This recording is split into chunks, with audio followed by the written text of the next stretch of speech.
go ahead and get started. Well, thanks, Carolyn, for coming on here and showing us kind of a part of your journey. I think it's so special and you have such a voice, and I think it needs to be heard. And so I'd love to just hear, what was your original motivation to just join Profile? So I think that what changed for me was I went on a trip with a bunch of girlfriends, and probably at what I perceive as my heaviest point in a long time, and then also noticing some physical weaknesses. And I felt like I wasn't able to participate on this trip as well as I might have otherwise. So I think that was the start. And then, I think what really starts me anyway is when I've had enough. And I've been thinking about Profile for some time. I knew somebody that had become a coach, and I called her, she's in another state, and talked with her briefly about it, not too deep in, because I didn't want her to influence my decision, but I was intrigued by the Profile program. So long story short, my birthday happened, and then 2 days later was the beginning of Lent, and I do like to practice some form of sacrifice during Lent, so I thought this is an opportunity for me to go into that whole cycle. So I was kind of fed up with myself.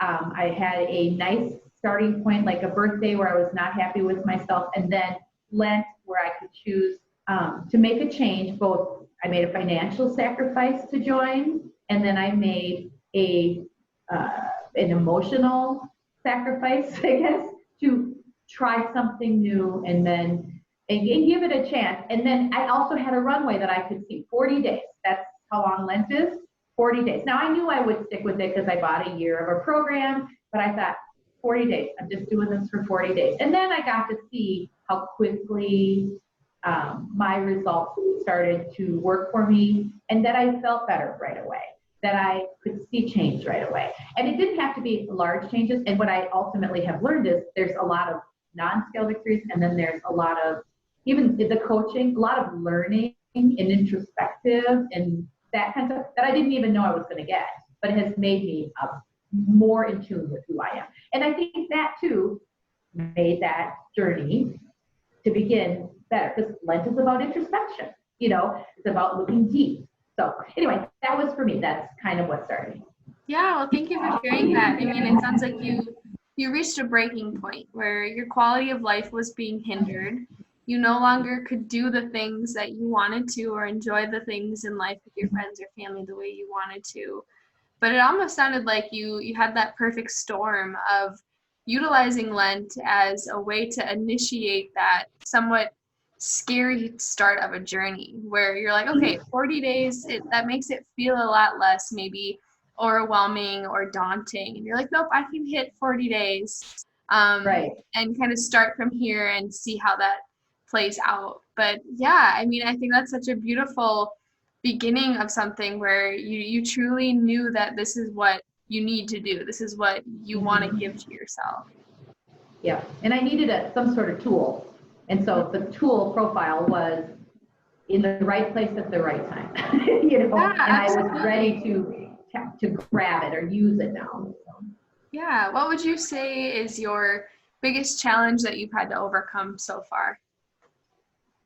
Over the course of the 6 months, I think probably I still struggle with sometimes feeling like I'm denying myself versus choosing a different path.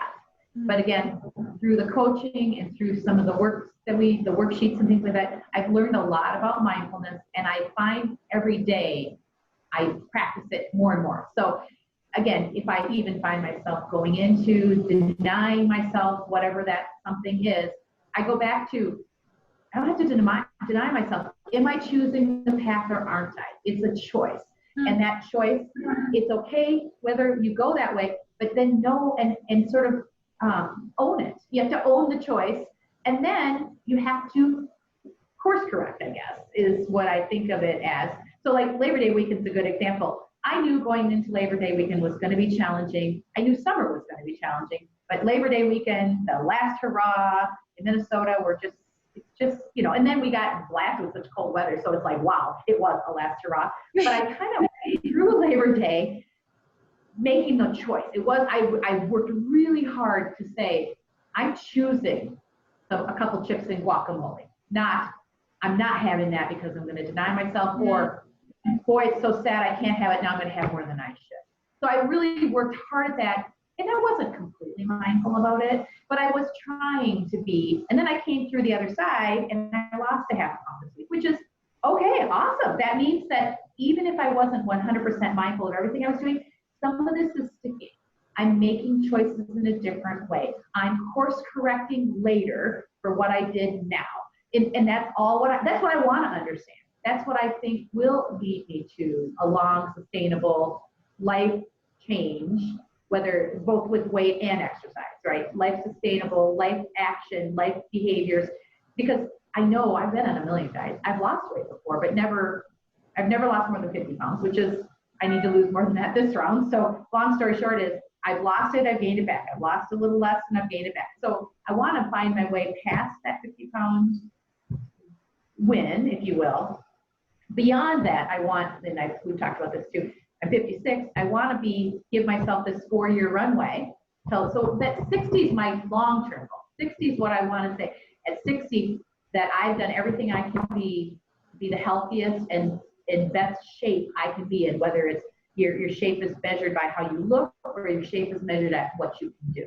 And really what you can do for me, not being overtired when I'm playing with my grandchildren, or not balking at a physical challenge, whether it's a hike or whatever. That's what I look at as the victory. It's not, can I wear a bikini, or can I be in a bikini competition or something, and nothing like that. But have your clothes fit better? Yes, I'd like that. Have your clothes lay smoother? Yes, I'd like that. But really, I'd like to get up and out of bed in the morning without pain.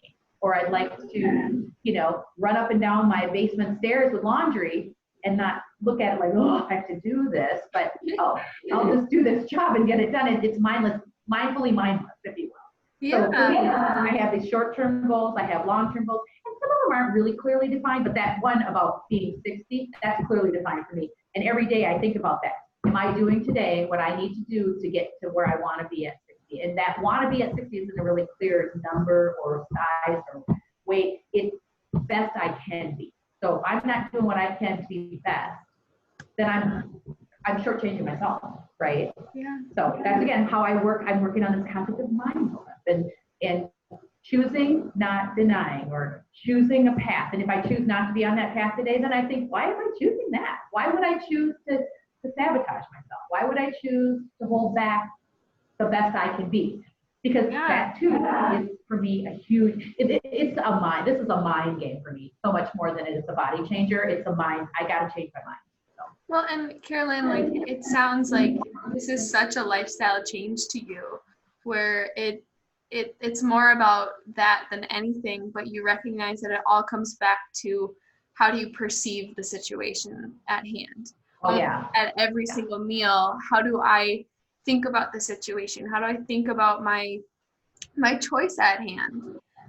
Where it's not that you're deprived, it's that you have the choice to make. You have the choice of having a goal-serving meal or something that you want to enjoy for the day.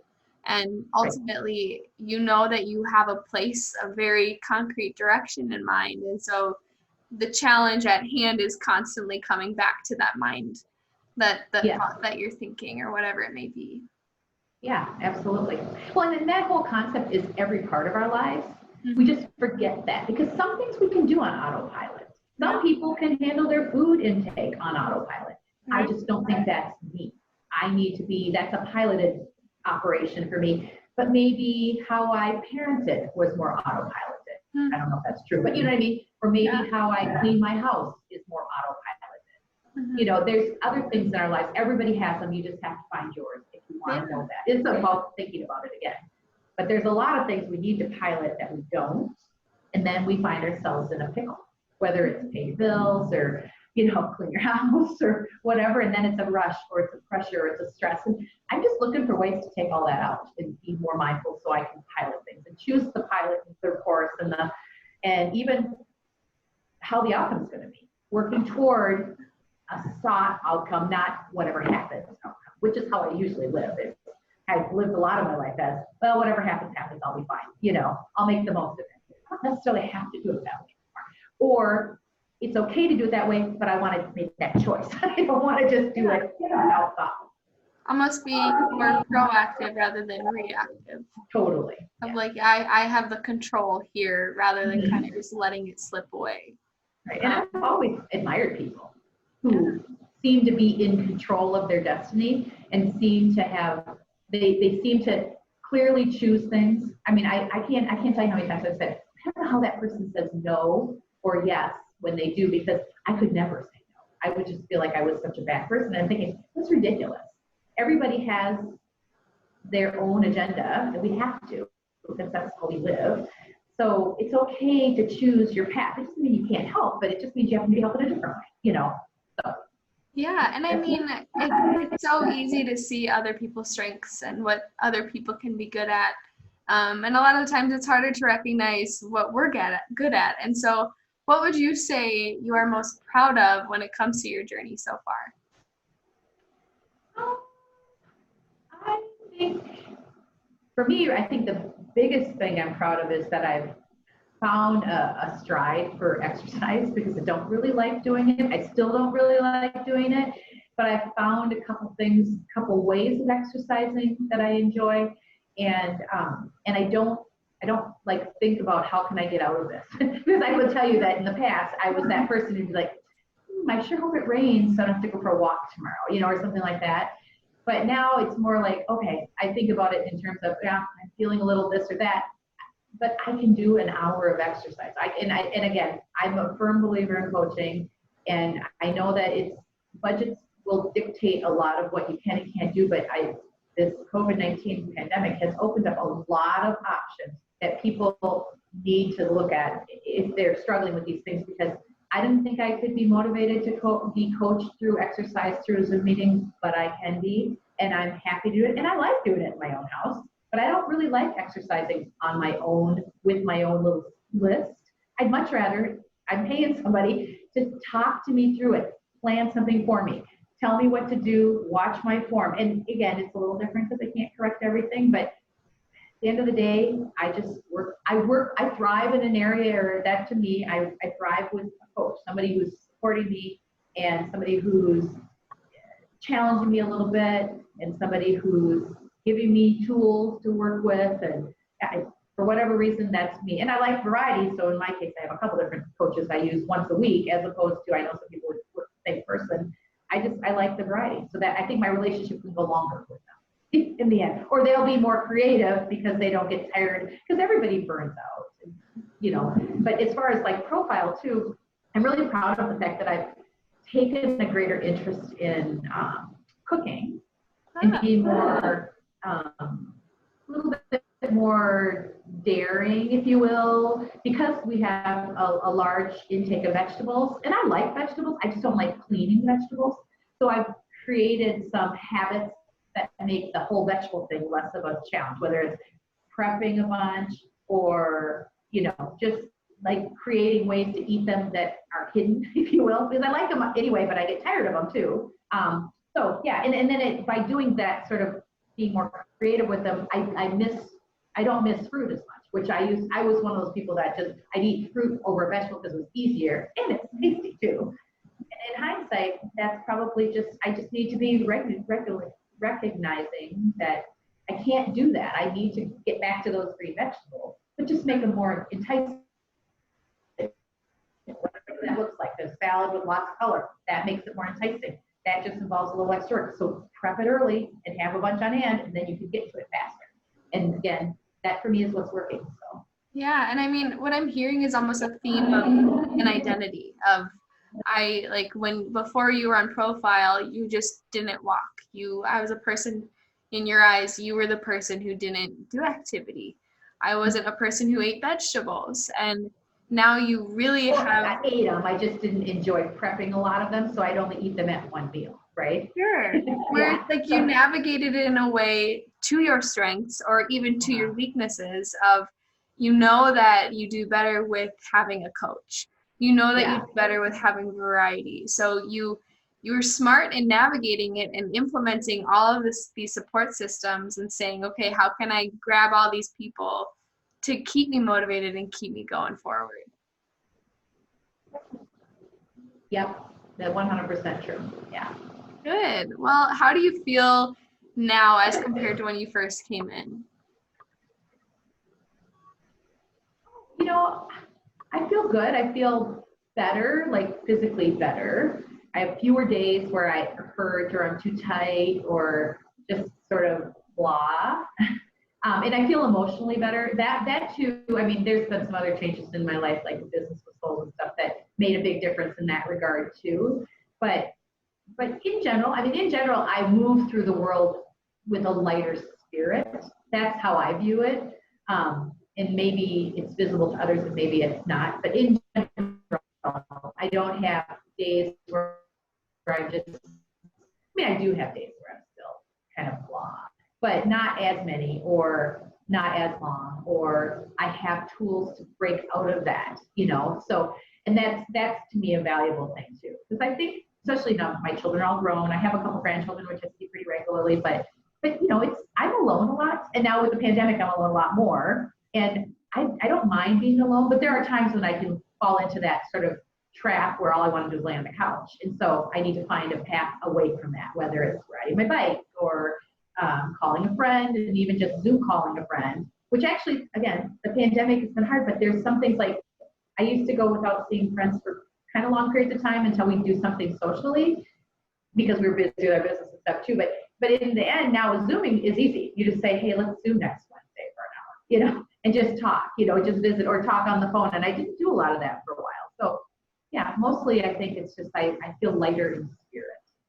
Yeah, like more energy, like you even have. Yeah. I heard you say like the more tools you have to maybe get out of those slumps where maybe you used to be in them more often for a longer period of time, where now you're I have the skills to be able to get out of this and somewhat create that energy for myself. Absolutely, yeah. And again, I'm choosing that as opposed to choosing not to, because I do think that sometimes I knew there was ways I could get out, but I just chose not to because why would I? Why do I care? I'm not happy with me anyway. Now I'm happier with me. I have a goal that's out there that I should be looking at. I've got shorter term goals that I'm looking at, kinda. And I'm working out with the Pilates person on Thursday. That's a short term goal. I've got a meeting on Thursday, right? And so I'm looking forward like, oh, well, if that's the case, then I should choose, how I eat the night before maybe should be cleaner so I feel good in the morning so I feel good at Pilates. That's the kind of stuff it's like a chain reaction, right? If I decided to go out and have a heavy meal with someone tonight, choice I can make, I know I'll feel crappy in the morning when I have to do Pilates. I often operate in those realms as well. It almost sounds like a change in self-talk. Oh, totally. Yeah, totally. I've learned to self-talk a lot. But try to be positive. You hear that too. People say, I just changed how I talk to be positive versus negative. And it's easier to do some of those changes when you can see that it's working, right? That you're feeling like you're making progress.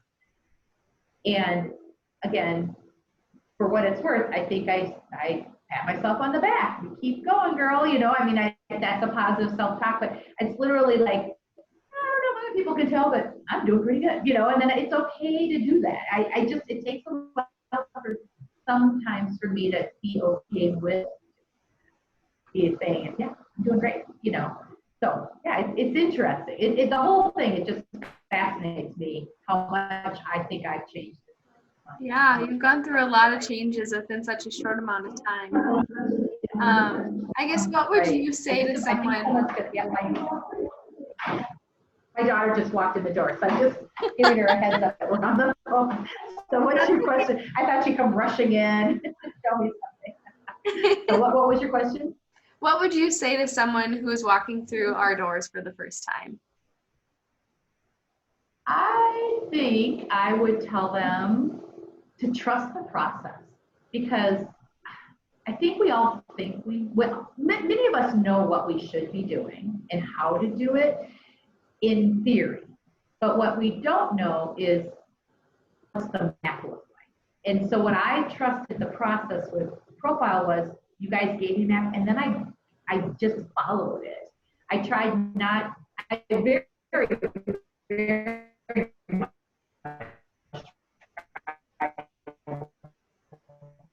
the first, oh gosh, at least the first Lent period of time, but even a little longer than that, I think that I would see results. The summer came, and then I was like, oh, the lines are so hard for me to stay in. And so I'd say to that person, just trust the process. You're gonna have times when those lines are harder to follow, and then course correct. And that course correcting, that's really just kind of coming to the surface for me right now. That I've learned how to course correct without even thinking about it. And I've also spent more time being more cognizant of the mindful change or choices I'm making. So, but again, trust the process. Because I think it's really easy to say, if you don't see some immediate results, or if you don't see a result week over week, that the process isn't working. And I don't think that's what's wrong. It's not the process, it's something else. You got to dig in deeper, whether it's you got to check your water intake, you got to check what bites, licks, and nibbles you've been doing. Because I think if we all do it, even if we're doing cooking or something, and we don't think about it, if you taste something that you're cooking, that's a bite, lick, or nibble, and that is going to add up over a course of a week. Maybe not to gain weight, but the problem is if you're not acknowledging it, there's a lot more movement. You know what I mean? So trust the process, and if you feel like it's not working, talk to your coach. But at the same time, I've gone back and said I gotta push the water. Maybe I need to have twice as much water as I think I'm supposed to have, which I still probably never hit. But when I think I'm hitting water, I'm probably not. And then I start to see, and sometimes I'm good at journaling that, and sometimes I'm not. But then I start to see things are sliding, or I just don't feel like things are right, and I don't feel quite right, or I ache a little bit. And then I think, okay, obviously something's off. And then I go back and I just get right back on the track. And that's like, I like beginnings, and school starting, that's the beginning for me, even though I don't have kids in school. So like, I'm all about the last quarter of the year, get back on track. It's a runway to the holidays. The holidays are going to be challenging because they always are, whether we're in COVID or not. But I have this September till November 20-something. That's a great runway, right? So take it, use it, stick to it, see what happens, trust the process. You know, and that's kind of where I've been thinking. That's where I've been this last week, is trust the process, just trust the process. That's what I'd say, trust the process. It's not always going to be easy, but trust it. Yeah, where there's always going to be maybe discrepancies as to, like, no, none of us are perfect. Right. And being able to recognize that and allowing yourself to maybe acknowledge that with your coach and have that person hold you accountable too. And seeing that it's not an easy thing to overcome, but recognizing like you can do it and pushing yourself to see that is such a beautiful thing. So thank you. Thank you for sharing all that with me, Carolyn. Do you have any final thoughts that you'd like to share? Really? No, I just am really glad that I took the leap and joined the Profile program. I read some people talking about how they, you know, this is kind of a life experience, and I started thinking that way too. It's like, you know, this might just be, I mean, just like people when they hit their weight maintenance time and they, you know, get to go to, say, Weight Watchers free once they hit maintenance. I kind of like, maybe this is like having a gym membership. I just have a Profile membership, and it's how I keep myself focused in line, have the tools I need. If I'm wavering, go back to the tool and use it harder. And if I'm in good place, maybe I just, my choices are sound and I'm good on my own for a while. But I just feel like maybe I've learned that, again, I'm good with coaching, and I just need to be providing myself the coaching tools that I need. And not, and now I feel like I found one that I like using, that I enjoy, I can swing it well. Whatever it is, you know, that's where I'm at with it right now. So that's what I'm trying to say. Yeah. Well, it's lovely coaching with you, and love having you here. And you work so hard, so it's a pleasure to be able to watch your growth and your journey along the way. Well, thank you very much. I appreciate that. Yeah. Well, Carolyn, we'll talk to you later, and thanks for chatting with me today. Oh, you're welcome. Thank you. Have a great day. You Bye, too. Mikayla. Bye-bye.